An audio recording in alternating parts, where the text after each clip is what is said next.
അമ്മേ നാരായണ, ദേവി നാരായണ, ലക്ഷ്മീ നാരായണ, ഭദ്രേ നാരായണ.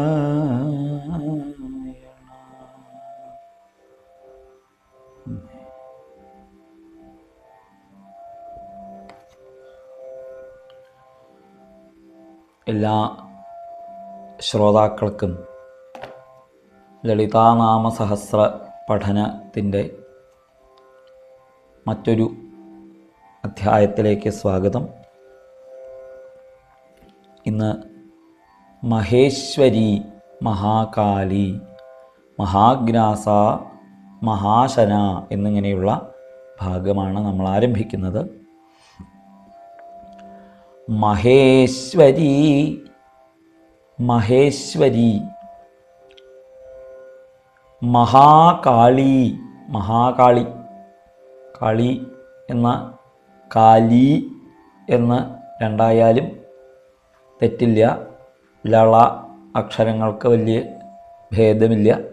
അപ്പം അതുകൊണ്ട് മഹാകാളി, മഹേശ്വരി, മഹാകാളി, മഹാഗ്രാസ, മഹാശന, മഹാഗ്രാസ,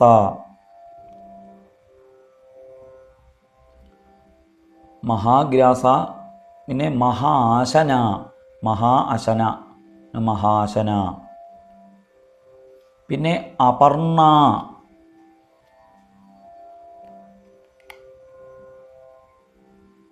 അപർണ, അത് അപർണ എന്നൊറ്റ പദമായിട്ട് നിൽക്കും. അതിനെ മറ്റ് തരത്തിലും വ്യാഖ്യാനിക്കപ്പെട്ടിട്ടുണ്ട്.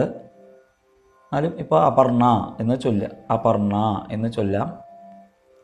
പിന്നെ ചണ്ഡിക അടുത്ത നാമം, ചണ്ഡമുണ്ടാസുര നിഷൂദിനി എന്നടുത്ത നാമം, ചണ്ഡമുണ്ട അസുര നിഷൂദിനി, ചണ്ഡമുണ്ടാസുര നിഷൂദിനി.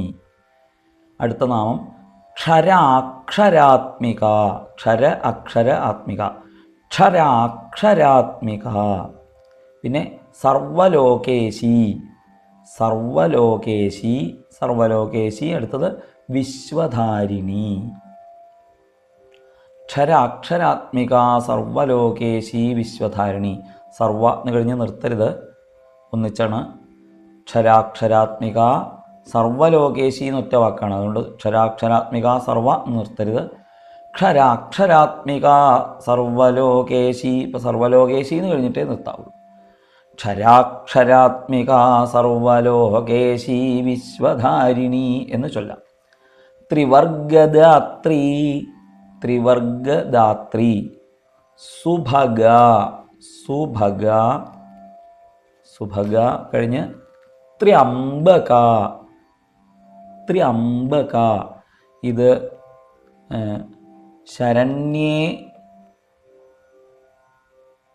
പലരും ത്രയംബകേന്നും ത്രയംബികേന്നും അങ്ങനെ പലതരത്തിൽ ചൊല്ലുന്നത് കേട്ടിട്ടുണ്ട്. ഈ നാമമാണ് അവിടെ.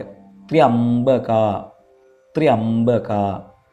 ത്രി എന്നും അംബക എന്നും കൂടി ചേർന്നിട്ടാണ് ത്ര്യംബക എന്നാവുന്നത്. അപ്പോൾ അവിടെ ത്ര്യ എന്നുച്ചരിക്കാൻ ശ്രമിക്കുക. ത്ര്യംബക, ത്ര്യംബക, ത്രിഅംബക, ത്ര്യംബക. അപ്പോൾ ത്ര്യംബക എന്ന നാമത്തെ സംബോധന ചെയ്യുമ്പോഴാണ് ത്ര്യംബകേ എന്നാവുക. ശരണ്യ എന്ന നാമം ശരണ്യേ എന്നാവുന്നത് പോലെ ത്ര്യംബക എന്ന് ത്ര്യംബകേ എന്നാവുകയാണ്. അപ്പോൾ അവിടെ അങ്ങനെ തന്നെ ഉച്ചരിക്കുക. ത്ര്യംബക. ത്രിഗുണാത്മിക, ത്രിഗുണാത്മിക, സ്വർഗ അപവർഗത, സ്വർഗ അപവർഗത, സ്വർഗ അപവർഗത. പിന്നെ ശുദ്ധ. പിന്നെ ജപാപുഷ്പനിഭാകൃതി, ജപാപുഷ്പനിഭാകൃതി, ജപാപുഷ്പനിഭ ആകൃതി, ജപാപുഷ്പനിഭാകൃതി. വിസർഗമുണ്ട്. ഓജോവതി, ദ്യുതിധര, യജ്ഞരൂപ, പ്രിയവ്രത. 4 നാമങ്ങൾ. ഓജോവതി, ദ്യുതിധര, യജ്ഞരൂപ, പ്രിയവ്രത. പിന്നെ ദുരാരാധ്യ, അത് ദു ആരാധ്യ, ദുരാരാധ്യ എന്ന് വായിച്ചാൽ മതി. ദുരാരാധ്യ, ദുരാധർഷ. അപ്പോൾ അവിടെ ദുരാധർഷ, ദുരാധർഷ, ദു എന്നും ആധർഷ, ദുരാധർഷ. ഇവിടെ ഈ ദുരാധർഷ എന്നുള്ളത് കൊണ്ട് പിന്നെ വശപ്പെടുത്താൻ വളരെ പ്രയാസമാണ് എന്നാണ് ദേവിയെ. അതാണ് ദുരാധർഷ എന്നവിടെ ഒരു നാമം. പിന്നെ പാടലീകുസുമപ്രിയ, പാടലീകുസുമപ്രിയ, പാടലീകുസുമപ്രിയ. മഹതി എന്നടുത്ത നാമം. മേരുനിലയ എന്ന് പിന്നെ മന്ദാരകുസുമപ്രിയ, മന്ദാരകുസുമപ്രിയ, മന്ദാരകുസുമപ്രിയ. പിന്നീട് വീരാരാധ്യ,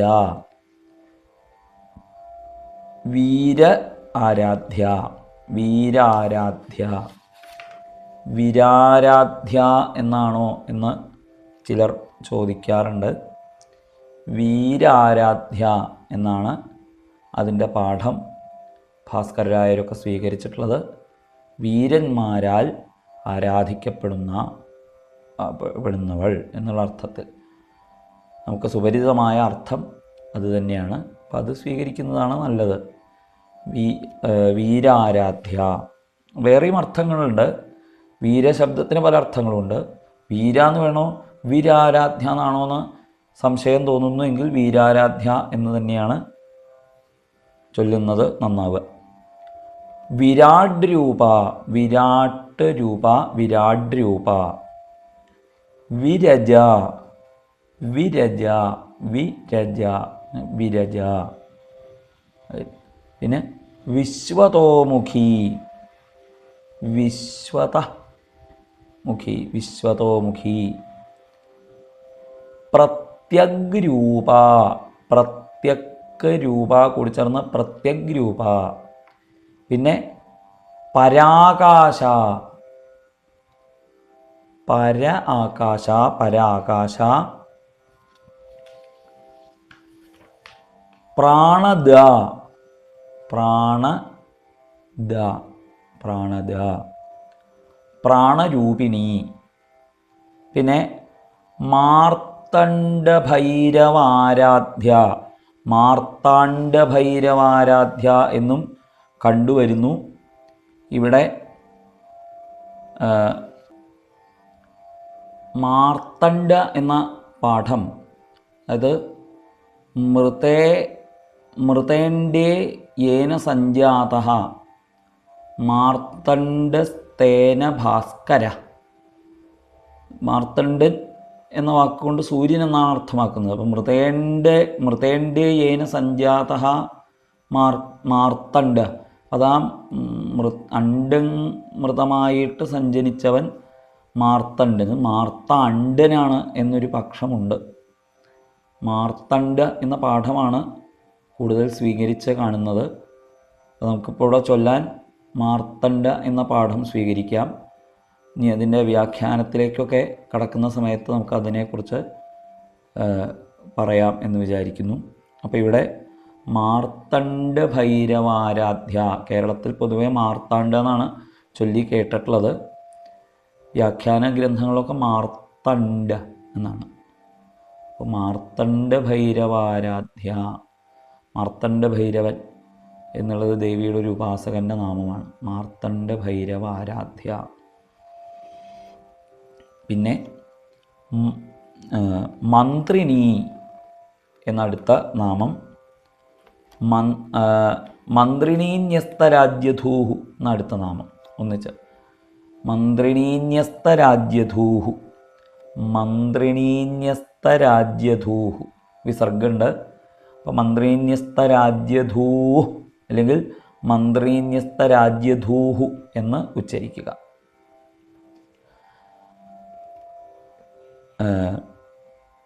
മന്ത്രിണീന്യസ്തരാജ്യധൂഹു എന്നാണ്. മന്ത്രിണീന്യസ്തരാജ്യധൂഹു ഒന്നിച്ച് ഉച്ചരിക്കുക. പിന്നെ ത്രിപുരേശി, അടുത്ത നാമം ജയത്സേന, അടുത്ത നാമം നിസ്ത്രൈഗുണ്യ, നിസ്ത്രൈഗുണ്യ, നിസ്ത്രൈഗുണ്യ കൂടി ചേർന്ന് നിസ്ത്രൈഗുണ്യ. പിന്നെ പരാപര, പരാ അപര, പരാപര, അത്രയും നാമങ്ങൾ. അപ്പോൾ ഇതുവരെയുള്ള ഭാഗങ്ങൾ നമുക്കൊന്ന് ചൊല്ലി നോക്കാം.